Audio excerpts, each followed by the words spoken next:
અમદાવાદમાં આઈટી શિક્ષક ધીરજ પુજારાના માર્ગદર્શન હેઠળ શિક્ષક અને વિદ્યાર્થીઓ વચ્ચેના મૈત્રીપૂર્ણ સંબંધોને મજબૂત કરવા અનોખી રીતે ફ્રેન્ડશિપ ડેની ઉજવણી થઈ। આ પ્રેરણાદાયી સમારોહમાં સંજય રાવલ, મનીષ વઘાસિયા અને અશોક ગજ્જર જેવા વક્તાઓએ યુવાઓને મોટા સપના જોવાની અને સતત મહેનત કરવા પ્રેરણા આપી હતી। કાર્યક્રમમાં ઓક્સફોર્ડ, મિશિગન અને કાર્નેગી મેલોન જેવી પ્રતિષ્ઠિત યુનિવર્સિટીઓમાં સિદ્ધિ મેળવનાર વિદ્યાર્થીઓનું વિશેષ સન્માન કરવામાં આવ્યું હતું। આ પ્રસંગે ધીરજ પુજારાએ ગુજરાત અને દેશભરના આર્થિક રીતે નબળા તથા અનાથ બાળકોને આઈટી ક્ષેત્રમાં નિઃશુલ્ક વૈશ્વિક સ્તરનું ઉચ્ચ શિક્ષણ પૂરું પાડવાનું પોતાનું મિશન જાહેર કર્યું હતું। આપણું મેઇન મિશન છે કે ફ્યુચરની અંદર આખા ભારતની અંદર ફ્રી આઈટી એજ્યુકેશન લાવવું।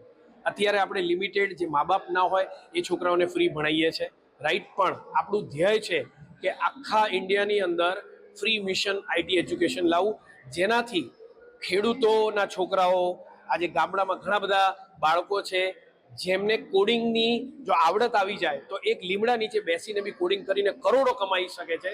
આખા ગુજરાતમાં 551 સેમિનાર કરીએ છીએ, જ્યાં એ સેમિનારોની અંદર બાળકોને આપણે ફિંગરપ્રિન્ટ્સ થ્રુ એમના બ્રેનને સ્ટડી કરીએ છીએ, સાયકેટ્રિસ્ટ ટેસ્ટ લઈએ છીએ અને આ બાળક શેના માટે જન્મ્યું છે, એને શું કરવું જોઈએ એ સ્કિલ આઈડેન્ટિફાઈ કરીને એના ઉપર કામ કરીએ છીએ।